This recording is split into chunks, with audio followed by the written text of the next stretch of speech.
Kaixo, ongi etorriak, bigarren bideo hontan poligono motak aztertuko ditugu.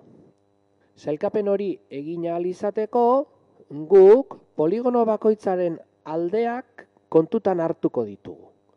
Horregatik, hemen ezkerretara ikusten duzue, izango ditugula 3 aldeko poligonoak, 4, 5 eta 6 aldeko poligonoak. Hemen eskubitara ikusten duzuen taula hontan, ezkerretara ditugun osagai guztiak kokatuko ditugu. Lehenik eta behin, aldeak kokatuko ditugu.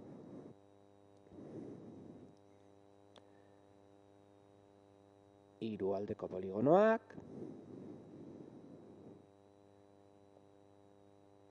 4 aldekoak, 5 eta 6koak. Orain poligonoak hemen erdian jarriko ditugu. 3 aldekoak, hau, eta beste hau izango dira. 4koak beste 2,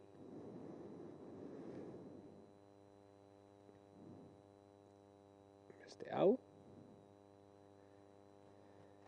5 aldekoak beste 2,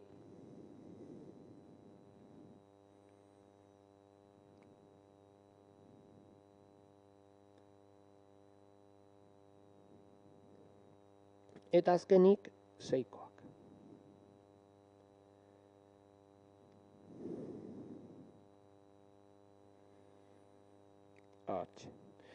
Orain, falta zaiguna da jakitea 3 aldeko poligonoei ze izen ematen diegun. Eta dira, triangeluak. 4 aldekoak, laukiak dira.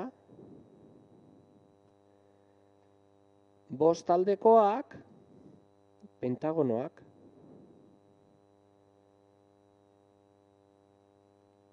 Eta 6 aldekoak, hexagonoak. Hortxe bereiztu ditugu poligono motak. Naiz eta hemen ez jarri, jakin behar dezue, poligono baten alde guztiak eta angelu guztiak berdinak direnean, poligono hori erregularra dela. Gure kasuan, poligono erregularrak, hemengo triangelu hau, lauki hau, pentagono hau, eta hexagono hau izango dira. Eta hauxe izan da dena. Hurrengora arte.